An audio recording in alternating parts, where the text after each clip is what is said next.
Well, hi, everyone. Welcome to today's Student Affairs Assessment Leaders Structured Conversation. We'll be talking about aligning assessment with accreditation in mind. As we wait for folks to join, just a couple of reminders. You'll need a YouTube account to participate in the chat dialog box, which will be on the right-hand side of your screen. If you don't have a YouTube account, we'll be putting a link up in the chat about how to actually create one, so that way you have that, and you'll be seeing that shortly. And also be aware that there's a delay between our conferencing technology and the YouTube broadcast. So please bear with us. There might be a few minutes before we respond, but we will get to all questions and comments. I'm Robert Snyder. I am a member of the Student Affairs Assessment Leaders Professional Development Committee, and we welcome all SAL members, but also many of our non-members too. And as we prepare to get started, we welcome you to learn more and join Student Affairs Assessment Leaders if you're interested at studentaffairs.assessment.org. I view, having just participated on behalf of my institution, George Washington University, in our reaccreditation process, the accreditation process is more than something we have to do. It should be a learning opportunity to understand what we are doing well and what's working, but also opportunities for improvement and opportunities to see how student affairs aligns with the rest of the institution. And when we asked that question at the beginning, what people hope to get out of the session, a couple of things that I saw in the responses were, first of all, alignment. How do we align assessment and accreditation, which brings us back to our topic today, but how do we align student affairs with the rest of the institution? We were also seeing folks wanting to know more about the context for accreditation. Why do we do it? How does it connect? Really gratified by how do we do more than just compliance? And you're also looking to get some best practices, processes, practices, things like that. And I think we'll get through that today. The learning objectives for today's webinar are to describe the relationship between assessment and accreditation, to differentiate between compliance and improvement mindsets, to understand the different roles related to accreditation, and to identify at least one action item to implement on your campus. And we're really honored to have joining us today and leading our structured conversation, two real experts in the field who I've gotten to know. Pam Sheffman, the Director of Assessment and Planning at the University of Houston, where she works with divisional and departmental level assessment for the Division of Student Affairs and Enrollment Services, which encompasses assessment, evaluation, strategic planning, and reporting and accreditation for 29 departments within the division. Her co-presenter today is Joe Levy. Joe serves as the Executive Director of Assessment and Accreditation at National Louis University in Chicago, Illinois. In this role, Joe oversees institutional assessment, academic and student affairs, and serves as the Accreditation Liaison Officer to the Higher Learning Commission, which is NLU's regional accreditor. So I'm going to hand it over to Pam and Joe to take us through, but just a reminder that if you have not yet created a YouTube account, you'll want to do so. So that way you can participate in the chat on the right-hand side of your screen. So Joe and Pam, please go forward. Great. Thank you so much, Robert. And as Robert said, I'm Pam Sheffman. I'm the Director of Assessment and Planning at the University of Houston. I'm excited to be able to share just a little bit of information with you, but even more excited about the conversation part of today's work. I do want to start off touching a little bit about what we're going to cover. So if we can look at the agenda of things we want to do, we would really set a contextual history of where we are. We would like to address some maybe those myths that we were talking about in our registration, talk about assessment implications. What does that look like? And then end with some tips and tricks, not only that Joe and I have kind of thought of together, but maybe some of the ones that you're going to share with us. So I'm excited about what we're going to do. And then I guess I'll just get us started and I'll pass off to Joe pretty soon. Again, the contextual history is important to understand where accreditation came from. It has a very long history, even back to the 1800s, when they were trying to create standards to better understand both curricula differences, degrees, and transfer across different institutional types. Recognizing that accreditation also started out as voluntary gives us a little bit of an understanding of what was the intention and mindset as we start talking about accreditation. There's also this understanding of this differentiation. Back in the 1800s, people were trying to figure out how are higher educational institutions different than high schools. And so understanding that context and the history helps. If you look, there's tons of resources available on the history of accreditation, but just to highlight, starting in the 1940s, we do see a little bit of uptick in accreditations, validations because of funding of education. With the GI bills, they were looking at qualified institutions, making sure that they were linking this accreditation to quality assurance. So understanding that that's where it started, these historical connections really are now looked at a lot in regards to federal aid and the laws associated with accreditations, and it continues to have a pretty pervasive impact on how we view accreditations. So a lot of the law and history behind accreditation kind of change a little bit of how some of the comments of things that we see as accreditation. Today, the basis of accreditation really is seen as a way to protect consumers and to prevent fraudulent use of taxpayer money. So with those things in mind, really want to talk about accreditation from a couple of different lenses. First, I want to talk about other accreditations. So we specifically are going to be looking at regional accreditation because 85% of our students in higher education are covered by our regional accreditation, but that's not the only type of accreditation that is there. So I thought it would be helpful just to make sure that you're aware that there are national level accreditations. Those will be accreditations for faith-based institutions or career-related institutions, and they cover a lot of our for-profit institutions. So the regional accreditations don't cover those areas. They are in our national level accreditation. So we're not really going to talk about those in any great detail. Also, there's specialized accreditation. So if you think of our institutions that have nursing or engineering, business, there's a lot of really specified accreditation for those types. We also will not be covering those. Our goal really today is to talk about the regional accreditation. So before we get too far, we do want to throw up a disclaimer. Both Joe and I are practitioners.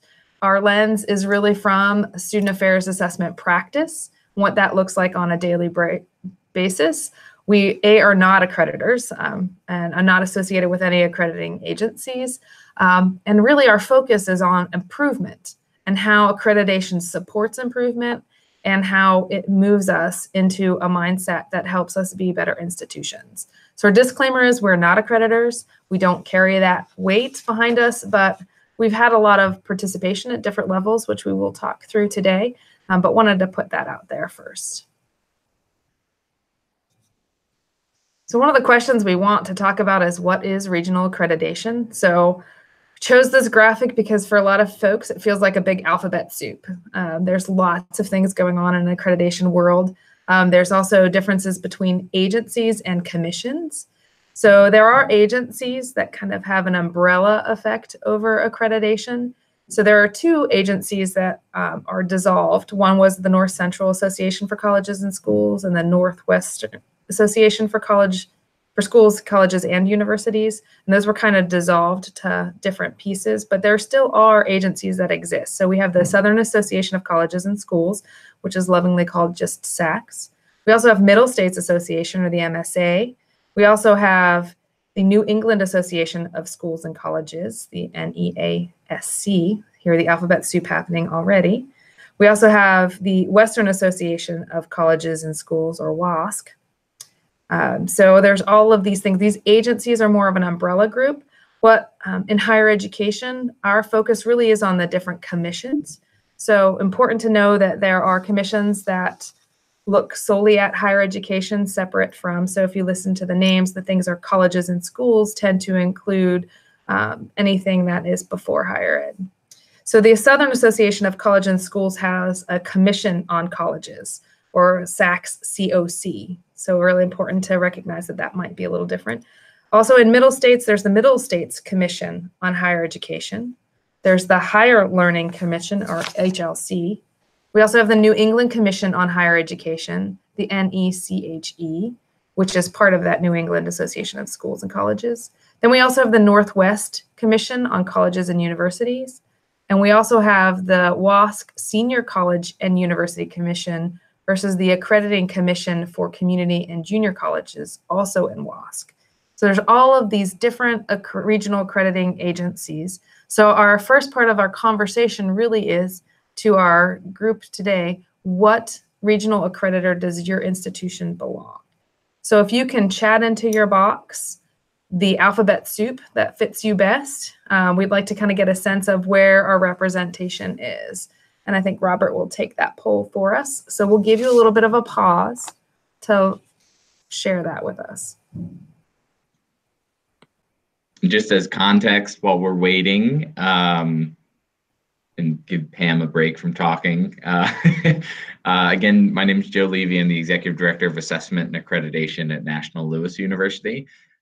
We're in Chicago, Illinois, and we are actually just blocks away from the Higher Learning Commission's headquarters. They are our regional accreditor, and so it's nice to be able to, one, we have home field advantage for their annual conference every year in Chicago. But it's nice to know that they're just down the street from us. And we're seeing some responses in chat. Just a reminder that the poll question is to say to which regional accreditor is your institution belonging.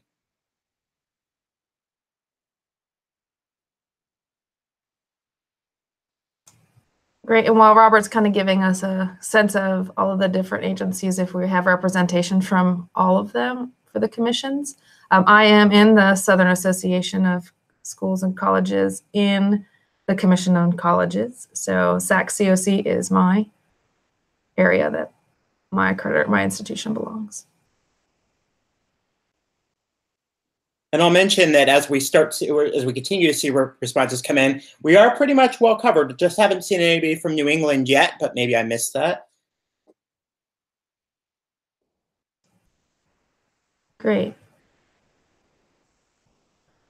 Well, I think we can also, I want to move forward a little bit and talk about the standards themselves and generally what they look like. So in terms of for the Student Affairs Assessment Leaders Group and what that looks like, the standards do have a look and feel across the different commissions in terms of how they're written. If you haven't had an opportunity to actually go to your accrediting agency and look for what those standards are, you can easily find them online. If you go to just do a random search on them, you could look up the standards.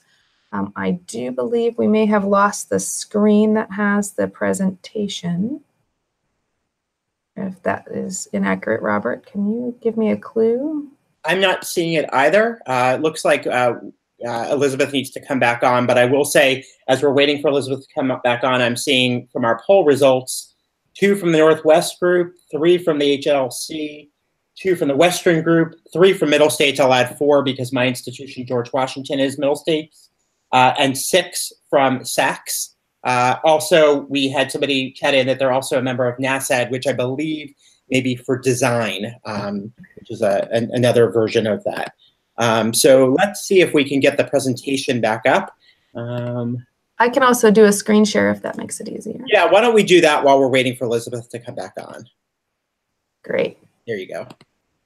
So one of the things I did want to cover is, if you're looking at your different accrediting commission and what it looks like, is that, again, your different agency will have standards. And this is a shameless plug for an article that some colleagues and I are working on for the Journal of Student Affairs Inquiry. It's currently under review, but we were discussing where does student affairs fit into accreditation and what does it look like and where do we belong? And one of the things that we were highlighting is where in the standards are student affairs. So you're going to see it written based on your accrediting agency, written maybe a little differently, where they may talk about student life, they may talk about supporting the student experience, they could be talking about co-curricular programs, they could talk about student services, and you kind of have to look into your standards to be able to see that. But you recognize that student affairs is included because really the standards for accreditation are meant to be holistic and to cover the entire experience on a campus for students. So therefore, you will find student affairs written into your accrediting standards everywhere. So we are there, but how do we take and incorporate the work of student affairs and assessment into that? So from here, I think I will pass it off to Joe. If I can. Yeah. So picking up where Pam left off, from a historical perspective, assessment and accreditation have had this intertwined relationship. Accreditation in a couple places has been noted as perhaps not being able to exist without assessments, because accreditation relies upon evidence. And while there's a lot of criteria and standards and elements to evidence, a big thing with higher education is student learning and data-informed action and continuous improvement. Many things with which assessment is concerned. And so assessment practice helps evidence and provide validation to an outside entity of the activity that's going on. And with Pam's slide of the content embedded in the criteria and where student affairs appears there, for some agencies that's been part of the evolution with accreditation. A big push in accreditation has been shifting more from inputs to outputs. And what that looks like is, for a while, accreditors were primarily concerned with what plans were, what your strategy was, what you were going to be doing, and having all of that laid out. And if you had a plan, you had these inputs, then they figured all would be well and all would go according to plan. But as we know, things don't usually always go according to plan. Likewise, as tighter scrutiny and better checking of folks who would maybe put together a plan just in time for the accreditor, and then maybe that plan would fall apart, and then they'd put together a new plan for the next accrediting cycle. The field started to move towards wanting to see the outputs. And so having a plan is great, but we need to see evidence. We need to see progress. We need to see that the plan and the intentions you have are bearing out with student experience and with the student outcomes. And so while the process heaviness and input side did not completely go away, accreditors are definitely looking for more so for those output pieces. And that's been an element that people have been seeing, and especially from a student affairs side of things, it's been an element that the areas have been asking about beyond academics. So academic assessment has been primarily the area that they would look. So when accreditors would talk about student learning, institutions would respond and they'd be looking for that happening within the classroom. But as student affairs assessment has gained momentum over the years, and again, as we think about justification and validation for strategy and institutional resources and efforts happening, we have great work happening with student affairs and being able to see that the impact of student learning with what they're doing there. And so as that work has been evolving, the language and the references to student affairs work within the criteria has also been shifting, becoming clearer. There have been more direct call outs for it. There's been weaving it and integrating it into more elements of criteria and standards. So that's been part of the evolution as well. And from the assessment side, as I was just saying, the assessment has been also nudged forward in their evolution by accreditation. If you've all been seeing some of the recent publications with Inside Higher Ed, as well as the Chronicle and even Time Magazine, where faculty and different entities have been pretty vocal about not valuing or understanding or believing in the merits of assessment work, it's evident that not everyone is always on board with assessment. And if you're not on board with it, you may not do it. And so one of the realities for assessment practitioners is that we generally don't have authority over the people that we're helping lead in assessment work. And so where accreditation has been helpful is as accreditation has been asking for more of these outputs and seeing more of this evidence, that then becomes this this reason that assessment people can point to of, well, not only do we need to do this because we should be doing it and we should be concerned with how students are learning and continuous improvement, but we have that accreditation visit coming up and they're going to be looking for this information. And so you need to be ready to, if you're not doing it, justify to them why you aren't doing it, as opposed to just saying, well, I don't believe in it, or I think, your position is administrative bloat and, we're doing what we're doing. So that's why I like this picture of, difficult roads lead to beautiful destinations. It's not always, assessment doesn't necessarily want to move forward with the stick of accreditation, but again, with this intertwined relationship, it's certainly helping on both fronts. So with that context, we're going to start shifting into some accreditation myths.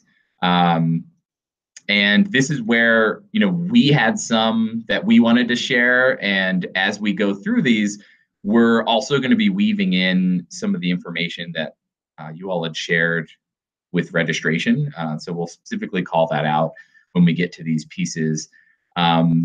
And we're going to do a bit of a call and response here for this. So the first one I'm going to pose to Pam with the myth of accreditation just being artificial, unrelated, externally imposed standards that don't apply to me. So some people believe that. So Pam, how would you respond to that? Well, and I'd like to be able to also pop in a little bit of the conversation that came in the registration. So some of the words folks had said they associate with accreditation is it's confusing or it's misunderstood, it's complicated, it's also subjective, which I thought was really related to how people think that standards are not related to the work that's happening on our campuses. And it's, although somewhat aspirational, even though it might be subjective. So thinking through that standards are related to the work we do, because a majority of the time, all good work fits within accrediting standards. So accrediting standards are really written to reflect what good practice is. And many times on our campus, some of us might be doing even more than good practice. And so if we feel that the standards are artificial or unrelated to the work we're doing, it helps us to take that step back and be able to say, what are some of the practices that are in place? What does it look like? What is good practice? And it's based on different parts of the standard. And really, it's not meant to be something that is put on top of the work we do, but intertwined in it, really, and is related to the work we're doing, especially when we think about the context of student learning and providing student services that support environments in which students can be successful.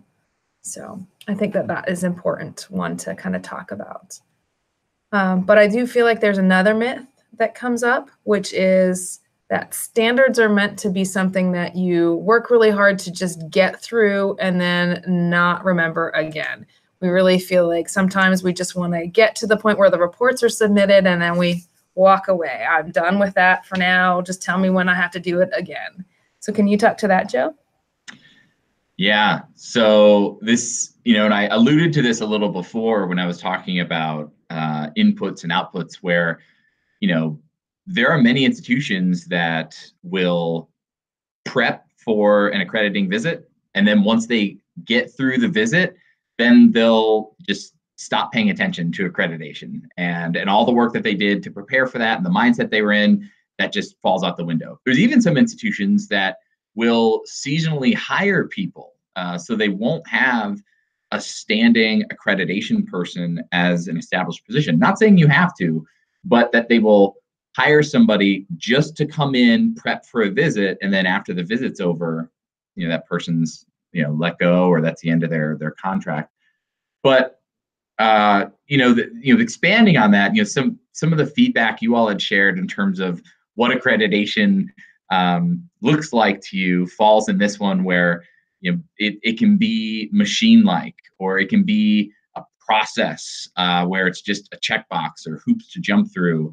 Some folks brought up that it could cause anxiety, and that it can creep up on you, and then you worry, and you feel like you didn't have time to prepare, or that you realize that you've let some of this stuff fall to the wayside since the last visit.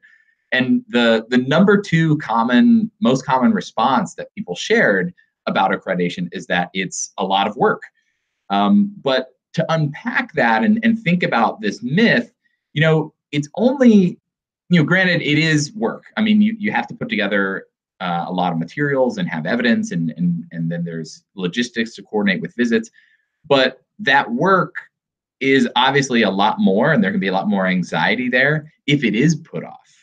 If folks recognize the elements of accreditation where you need to have evidence, you need to be able to speak to these things, people need to be aware of the strategies and how these things are meeting student needs and aligned with the university. All of those things, again, to Pam's point, are the practice. That's good practice that you should be able to do. We talk about an assessment that you should be able to provide reports and plans and alignment of outcomes. So it shouldn't be then this mad scramble accreditation time to pull those evidence pieces together. You should just be able to produce them.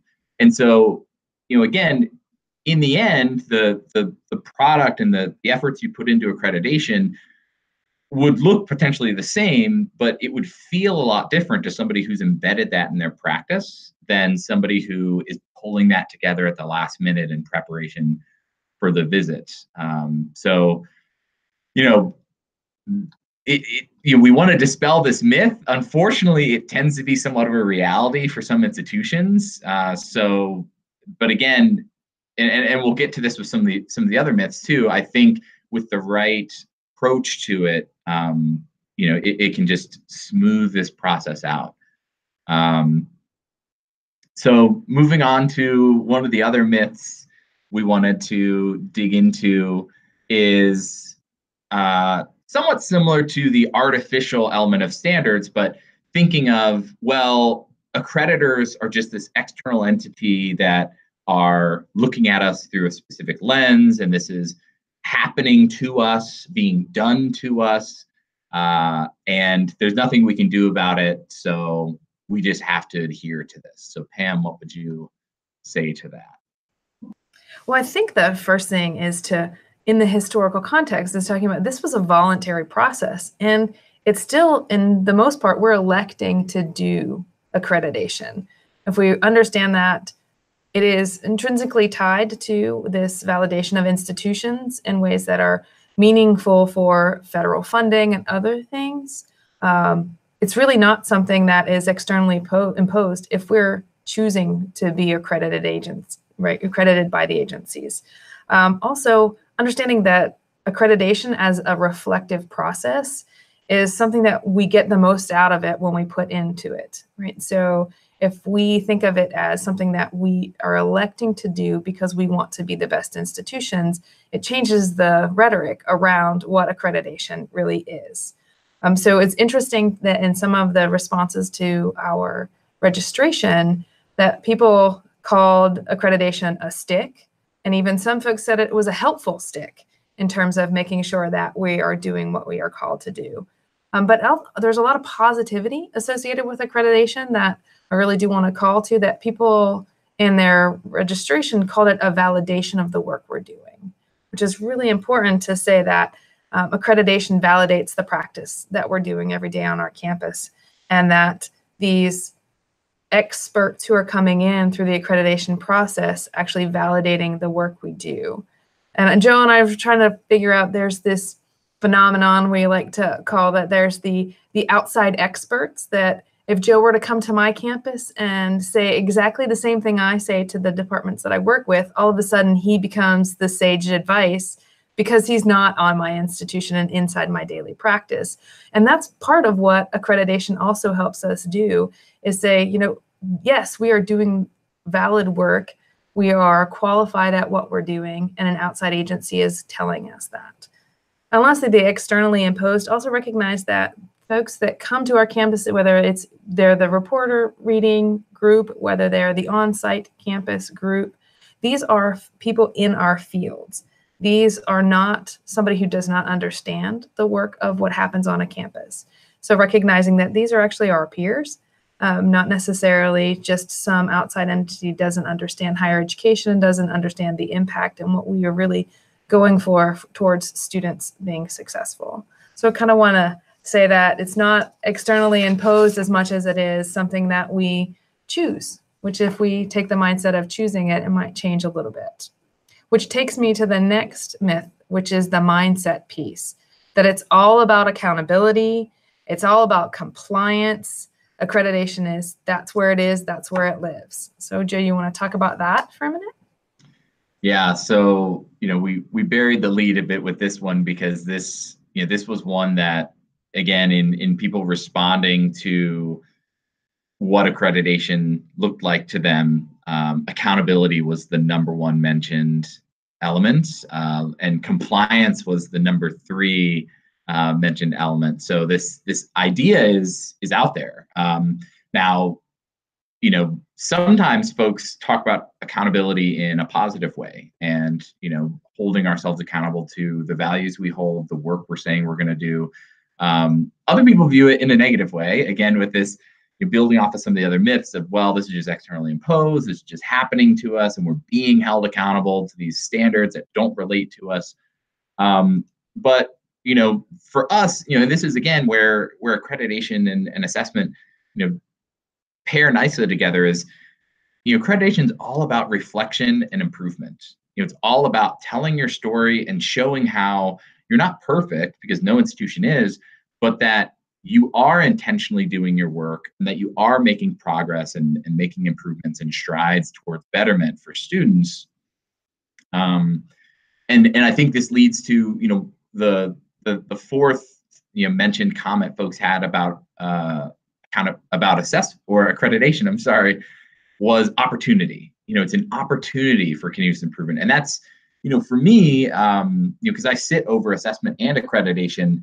The work blends really nicely together, and the thing that I love about accreditation is that it is this great opportunity to take a step back, reflect on your work, reflect on what you're doing, and look at the larger scope of the university, because some of these standards and elements that you have to report to for accreditation are pervasive. Again, student learning, that is both for student affairs as well as for academics. And so when you talk to your accreditor about that, you may separate them in terms of how you're writing about, but it's all under the same standard. And so it affords this great opportunity to, one, piece together that narrative, but then to take that to your campus. So if you have an institution where your faculty and your student affairs folks don't regularly talk about student learning, accreditation provides an opportunity to start that conversation or to give updates to that conversation. So while there can be this negative element of an accountability mindset, I think it's a lot more about reflection and improvement, and that being the mindset to hold. And again, as you all even said, that it's an opportunity, and it really is. It's a great one.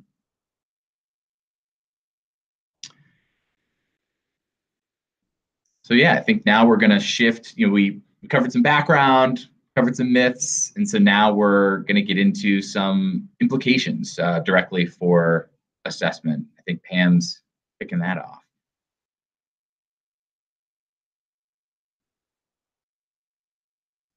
Great. I was muted. So thinking about assessment and the work that we do, assessment in its purest definition is about improvement to work. So when we take information in, how do we apply that information in a way that improves our work? So thinking that accreditation has a lot to do with that in terms of how we improve the work at our institutions.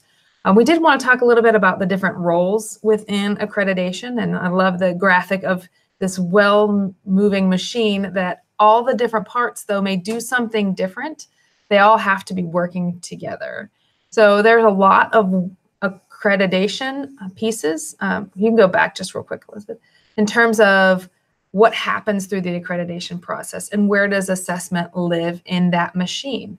So I wanted to talk a little bit about the accreditation roles that folks might have on their institution. So there is a lot of preparation work that assessment might play in terms of helping with create the data, the information behind what we're doing. And so I know that there are visitation teams that come to your campus and look at the work that you're doing. There's also the work that happens before that. So there's a lot of report writing, there's a lot of gathering data, and there's a lot of things that happen behind the scenes that maybe within student affairs assessment, we feel like, are we included into that process or not? At my institution, what that looks like. So when I joined in this particular role 5 years ago, we were right at our 5-year point. I was called on to review what was in our accreditation report, but also to update and make sure that it was accurate. So in my role, I had to make sure that I could touch lots of different moving parts within student affairs and enrollment services and say, is this accurate to the work we're doing? And do we have assessment to validate some of that as well? So I was not only there to review, but I was also to rewrite. I was there to edit. So I've had a lot of opportunities to play a different role at my institution in terms of the preparation for accreditation, but then also once they come to campus and what that looks like. And I know Joe is in a really interesting role too, so he was going to kind of share with what his role looks like. Yeah, similar to Pam, in other positions, I've been a supporting person and providing perspective for a narrative to answer and provide information for a report. In my current role, I am the assessment or the accreditation coordinator. I thankfully have another person on my accreditation team. And so one of the things for us that's really important is while we are the ones, and I'm the designated liaison with our accrediting agency, I don't know everything about the institution. And I'm just under 2 years here, and we actually just went through this huge change of control process to bring in some programs from another institution. And so we've had to do a lot of visits and special reports specifically for that. And again, I don't know the ins and outs of the work that all the moving parts and pieces that went into that process. And so it behooves me to engage the other people on campus and to make it a collaborative process. And different institutions do it differently, especially in preparing for a visit where, sometimes they have a very, very small team of who's actually writing the report, and then they're getting feedback from other people.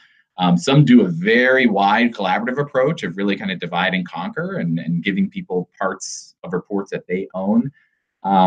We're a bit of a blend, at our institution. But for me, the most important thing is getting all the people that might play a role here to weigh in. And then even though, every time I meet with somebody, I tell them, even though I'm only meeting with you, if there are other people on your team, or if you can think of other connections, please offer that up or share this information. Because again, I don't know everything, and I can't see all the potential connections, but it's so I try and more just move the process forward and then rely on the expertise of other people, and then I try and help. Similar to in the assessment role of talking about assessment practice and translating that to a given area so that it makes sense for them. I do the same thing with accrediting standards and criteria. I help say what this really is getting at is this, and so what does that mean for you? And trying to tease out that information so that then I can put it all together. Thanks. And I think what we want to do is pose a question to everyone participating in terms of what is your role in the continuum of accreditation work. So are you the one who's writing content about student affairs assessment? Are you contributing, or did folks ask you or consult with you? Or is your perspective is that you're not sure where student affairs assessment was covered in yours? So you can just do a quick A, B, or C, and Robert will be our very fast visual tally for us to kind of tell us, in terms of our participants, where are you in the role of accreditation work?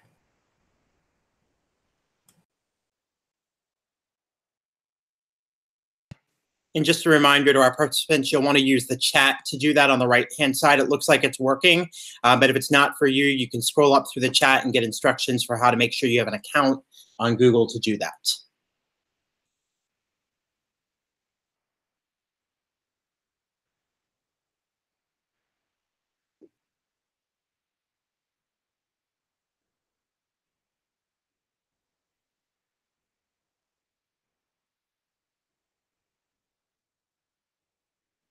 Seeing a lot of B's coming in. Yes. B's and A's. And some folks who have switched between B and A. Mm-hmm. But good to see that we don't have any C's right now, but if you want to share a C, please do. I mean, what I would say, is I've worked at institutions where they were in the C category, or it was almost an intentional thing of, it's not that they didn't have student affairs assessment activity going on or student affairs work going on. It's that they didn't think it was relevant, or they didn't go into it. And I think that's where, again, the language of the accrediting bodies in calling things out is important. I know with HLC, they often sometimes refer to co-curricular. And so sometimes people would say, well, I have a very narrow definition of that, being it has to be tied to class, which there's a lot of student affairs stuff that isn't directly tied to a class. And so one institution might think, well, so that doesn't fit our definition of co-curricular. So yeah, sometimes it's not that there's not good work going on. It's just, how you interpret that information, that language, and then include that with accreditation. But I think, again, more and more it's being specifically called out. And even if folks are maybe trying to skirt the process by using a narrow definition like that, I don't think it's going to be something for the future. And as we get ready to move on, I'll say the unofficial poll results. I see about 6 people said they've actually written student affairs assessment content. About 10 said they contributed or consulted on student affairs content. 1 person said they didn't know. And then also 1 person said none of the above because they're still new and trying to figure it out. So hopefully this webinar will be useful in doing that. All right. So this next slide here, as far as implications are concerned, you talked about this a little bit before, but there's a seasonality to the work. And I think that's important to keep in mind. Just like there's a seasonality to assessment work where you plan, you collect data, you analyze and interpret the data, you report, and then you take action, and then you start all over again. There can be a seasonality to accreditation work where naturally there's a visit, and then you get feedback about the visit, you think about things to improve or change, and you also try to think about sustainability so that, and keeping the momentum going so that it doesn't become a get through it and forget it type of situation, because you're going to have another visit in a couple of years. So, and potentially, depending on how your visit went, you might even have a sooner visit or report to follow up on. So, an important thing there is to try and keep that momentum going. But again, to Pam's point earlier, so much of what you have to do for accreditation is just good practice to do for your work. And so just as you're thinking about documentation of the work you're doing and your evidence with assessment and following a systematic approach, the same can be true, and it'll provide good evidence and bear out that way for accreditation. And so, somewhat along those lines, we asked about your role that you played, but also wanted to hear about your experience with accreditation. And so there were some folks who said they're new to the position, or maybe they just contributed or consulted information. But now, thinking about accreditation in general, what has your experience looked like in terms of accreditation work at your university? And so, option A is participate in reporting and/or site visits. B is aligning work to meet standards. and see that you're brand new to accreditation, and maybe you didn't even know that you were contributing to it in the past when somebody maybe asked you about it.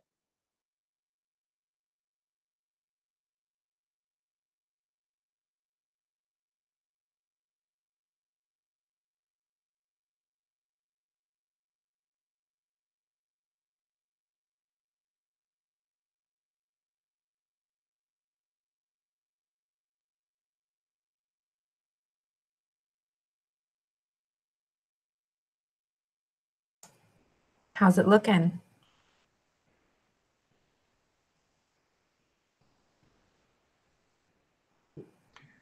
This one, there's a lot of A's and B's.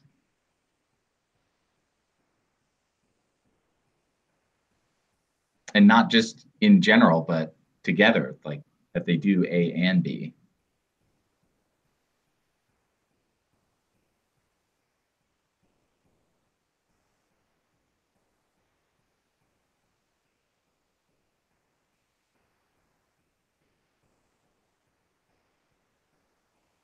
Great. Well, I think one of the things that we also wanted to cover is a little bit of our past work and inclusion, because some of the comments were, it would be like nice to see what other institutions are doing and how does their work look like in comparison. Although we don't want to throw up a whole bunch of reporting and craziness on the screens, do want to talk through a little bit of our past work and what does inclusion look like at our institution. So at the University of Houston in the Division of Student Affairs and Enrollment Services, one of our values is transparency. And that is through a lot of the work we do. And I think that really does feed into at least my experiences with accreditation on our campus, and how the assessment work really has been reflective of the work we have in accreditation. So a lot of the things we do in my office through our annual reporting, assessment planning, and even our review process for different programs and departments is all available online. So if you go to Division of Student Affairs and you do the assessment and planning, you're going to see all of that stuff. It's out there available for the world. So if you wanted to see what our recreation has been doing all along, or you want to see what's going on in our student health, or you're interested in what's doing in student financial services or through our financial aid in that area, that's all there. And that really has been what has been building a lot of our accreditation and reporting.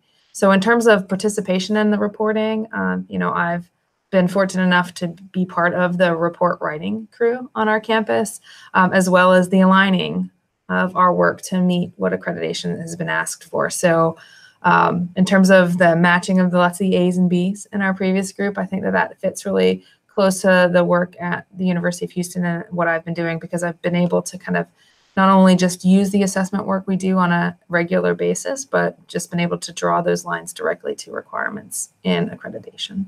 So Joe?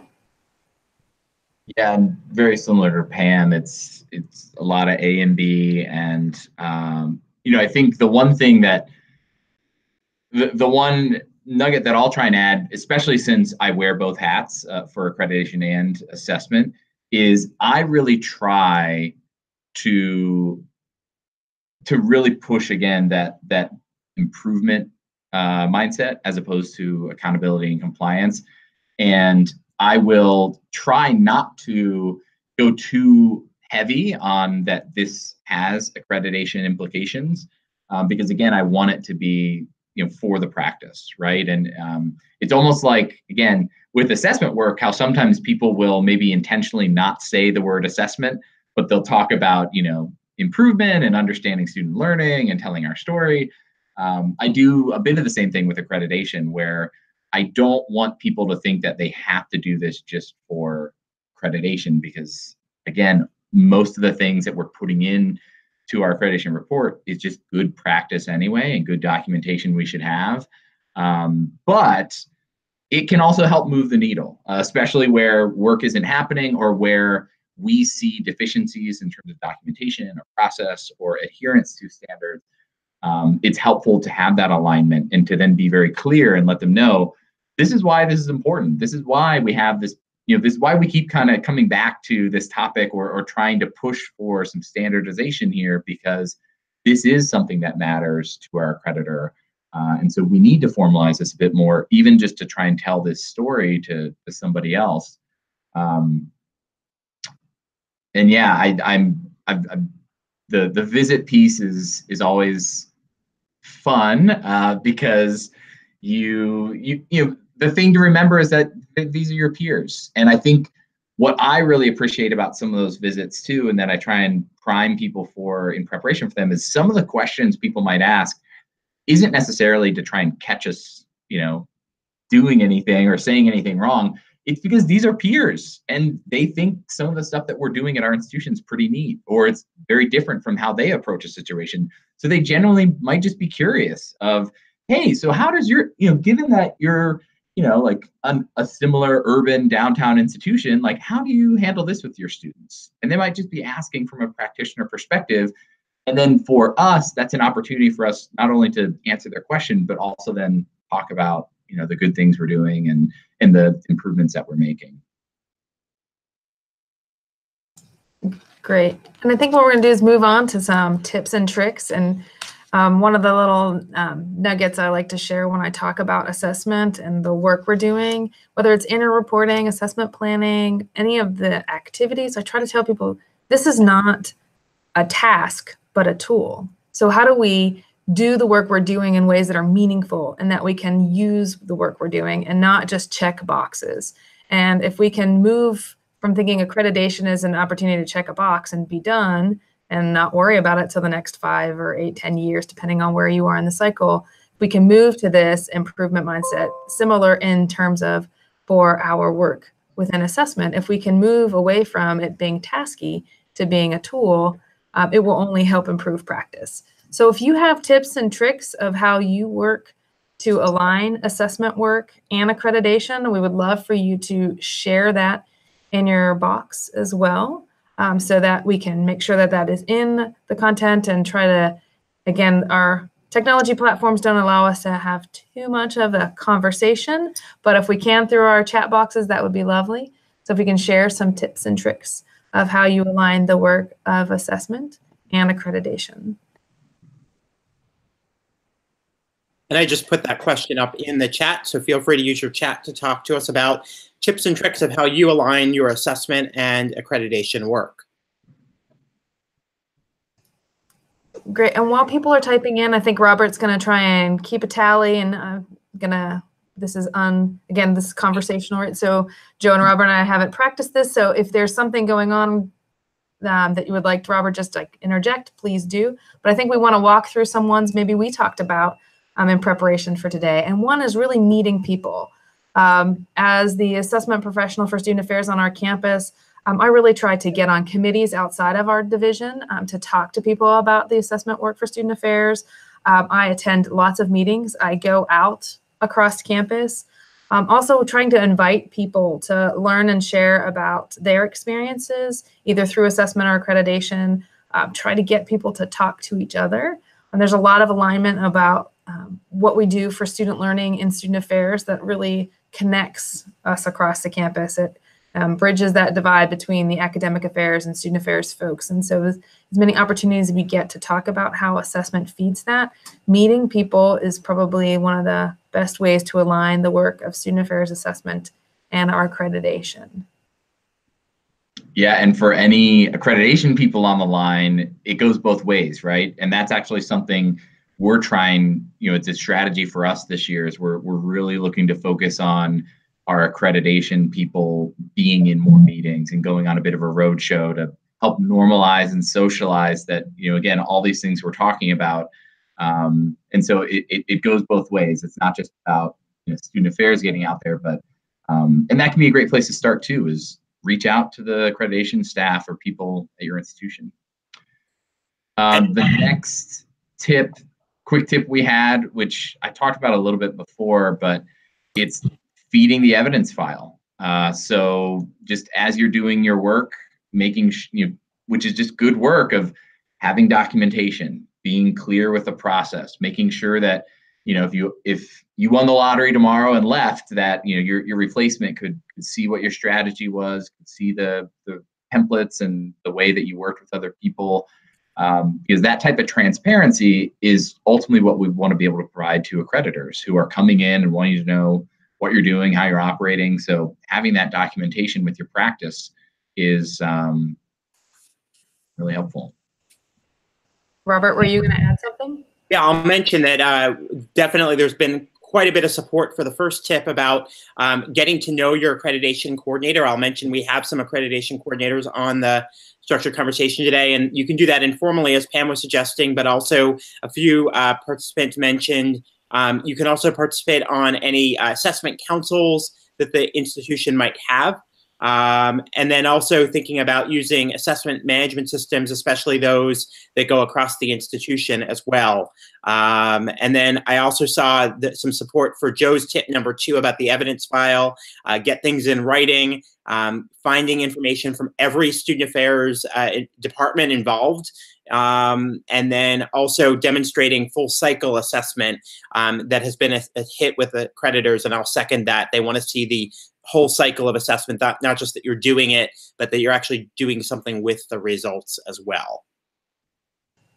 Thanks, Robert. And I think one of the things that's interesting is like our next tip was to read the report.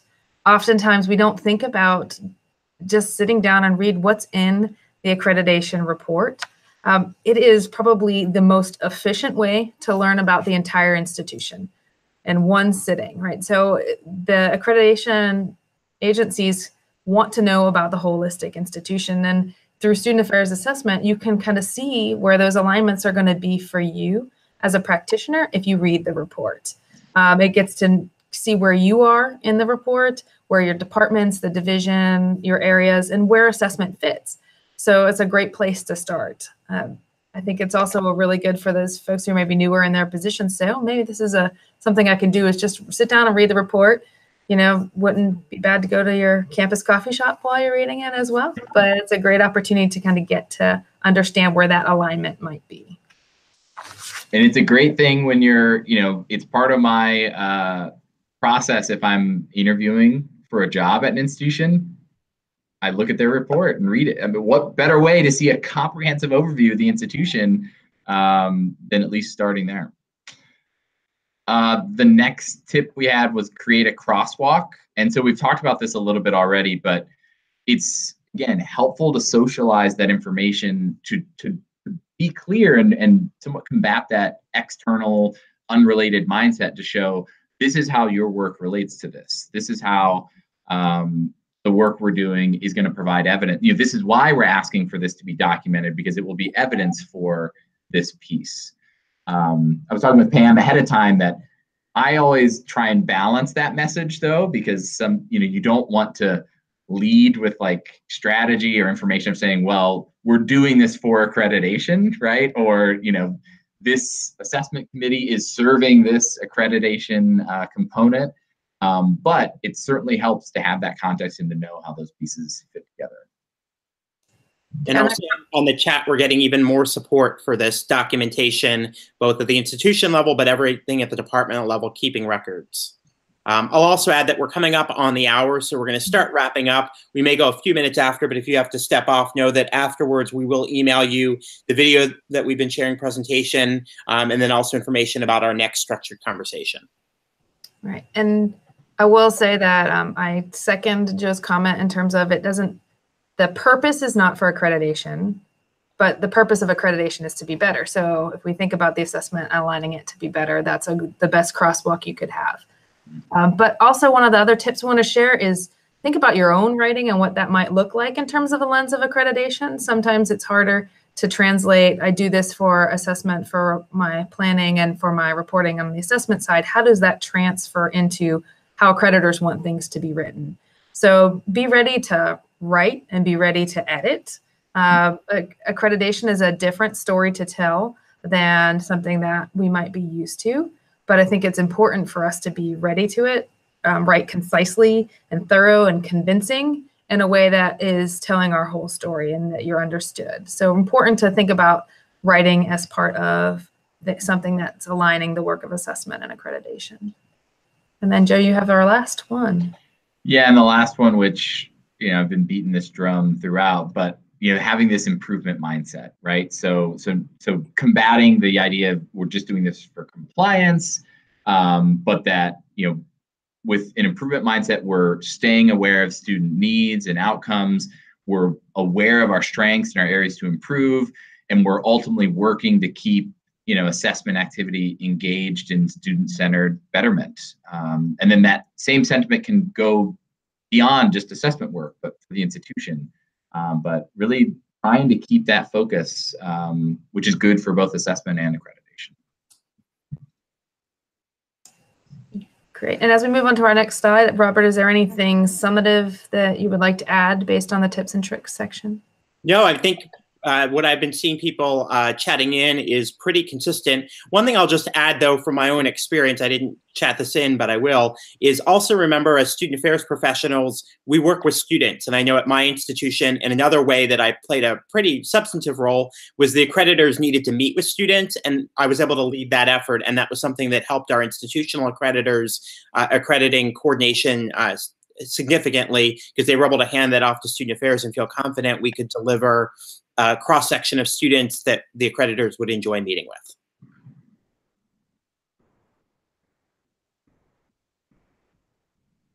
Great. Wonderful. Well, I do want to say this has been a wonderful opportunity to have an awkward conversation with people over chat. But I appreciate the time to be able to work with my colleagues. It's been a great opportunity. Our contact information there is shared. So if you ever want to reach out to us and say, hey, I'd like to know how this is at your institution, please don't hesitate. I know I'm always willing to support colleagues in any way I can. Yeah, and realizing we didn't do the best job in citing our sources here, but Pam, as she mentioned, has a forthcoming article on this very topic. And I actually, through the Journal of Student Affairs Inquiry, we just had an article published in August, again, on this topic. So feel free to connect with us, and we can put you in touch with those, which do have all sorts of citations. Great. As we wrap up, I wanted to see if there are feel free to add any other tips, tricks, or questions in our live chat for Pam and Joe to answer. I've also put their contact information, which is on the slide, in the chat as well. Joe and Pam, any concluding thoughts? Anything more you'd like to share with us beyond the great insights you've already shared? I feel complete. Yeah. No, as Pam said, this was always a good opportunity to talk through this, as well as to have the conversation with other colleagues, to stress the importance, and also hear how they're doing it, and where encourage one another to keep doing the good work.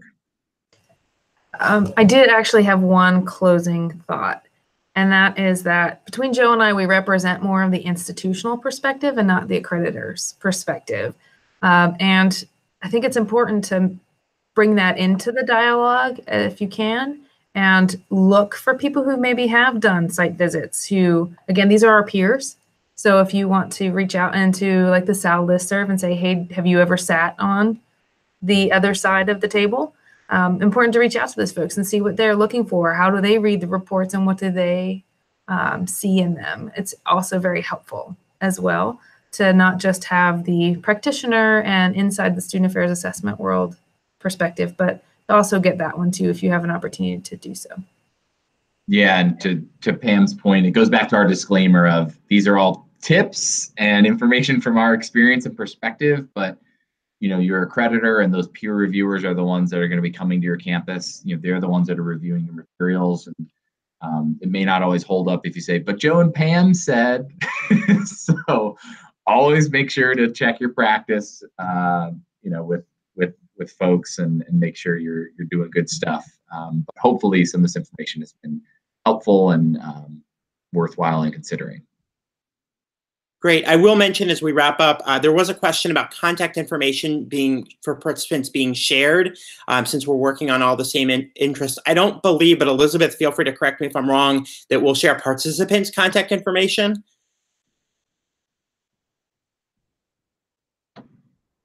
That's correct. It'll just be the presenter's information. But I will plug one thing, and I mentioned at the beginning, if you're not already a member of the Student Affairs Assessment Leaders, you can go to studentaffairs.assessment.org and find out how to join. And it's a really great resource to be connected to a wonderful community of practitioners who are very willing to share their experiences, their tips and the tricks on almost anything needed. So I will plug that. That will be included in the email you'll receive afterwards with the video and presentation as well. And then as we wrap up, I will just say our next structured conversation will be on Tuesday, October 16th from 12 to 1 p.m. Eastern Time. It will be opening the loop, strategies and summative and formative feedback through a consultation model. And we'll be sending out a link for registration with that pretty soon. So feel free again to join us at Student Affairs Assessment Leaders to find out more information about upcoming resources. We'll conclude by saying thanks to Pam and Joe for sharing their expertise, and then also to Elizabeth for helping us to coordinate this. Everyone have a great day, and we look forward to continuing the conversation.